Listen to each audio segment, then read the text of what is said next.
Okay, so let's unpack this for you.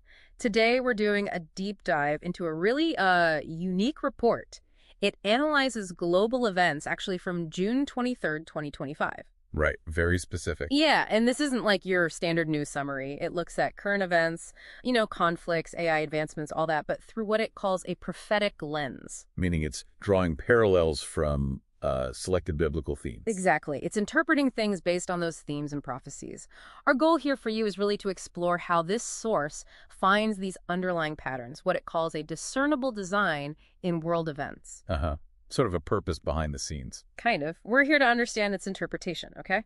Not pushing any specific view, just giving you a quick way to get informed on this, fascinating perspective. Makes sense. So where does the report start? Well, first it digs into persistent human tendencies, things that just keep cropping up. It highlights Philippians chapter 3, verse 6. It talks about the Apostle Paul looking back at his own, intense but misdirected effort, trying to achieve righteousness his own way. Through human effort, yeah. I know the passage. Right. And here's where it gets pretty interesting. The report connects that ancient idea of misplaced zeal to things we see right now. Like what specifically? Like today's political polarization. And even that constant pressure for, social media perfection. Wow. Okay. The report's point is basically that outward obedience could not fix the sinfulness of the human heart. It's words. So it's saying these deep flaws, they're not new. They just look different today. Pretty much. Echoes of old patterns. So how does the report then build on that, thinking about, say, trust or truth? That's a great question because it flows right into that. The report links this idea of internal issues bubbling up. It connects it straight to Hosea, chapter 6, verse 7. Mm-hmm. That's often seen as being about societal betrayal, breaking trust, maybe with God, depending on interpretation. Okay.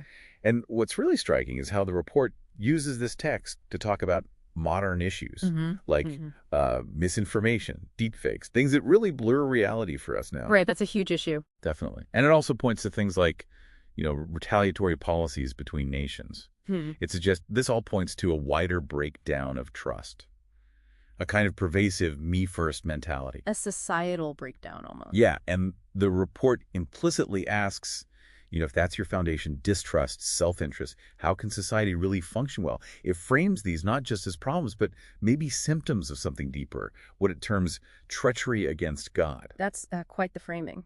Moving from the individual up to the societal level. So if it sees these human tendencies as so foundational, how does it then map them onto, the big global picture? Well, that's the next step it takes. The report shifts focus to global patterns, consequences. It brings up Joel chapter 3, verse 12, which is a passage about nations gathering for judgment. Okay. And it looks at current events like the escalating U.S.-Iran conflict, all these warnings about a potential new global war. And it sees a connection. It suggests these might not be random, that maybe it's like a stage being set, or maybe a ripening of events, all happening, it suggests, under what it calls an overruling providence. Overruling providence. So higher hand guiding things, even when humans are making chaotic choices. That seems to be the idea presented, yeah, even amidst the chaos.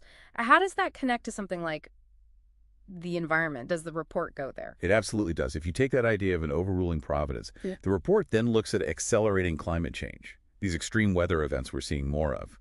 And it interprets them through a similar lens, not just as science, but as a natural consequence of humanity's failure to be responsible stewards of creation. So linking it back to human responsibility, or lack thereof. Exactly. It highlights what it calls a collective failure in global responsibility, a general lack of oversight, lack of taking responsibility across the board. Implying these environmental crises are symptoms of deeper, unaddressed issues and how we operate.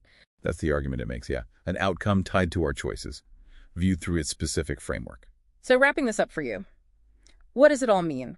This deep dive, it really gives you a unique, maybe challenging framework for looking at our complex world.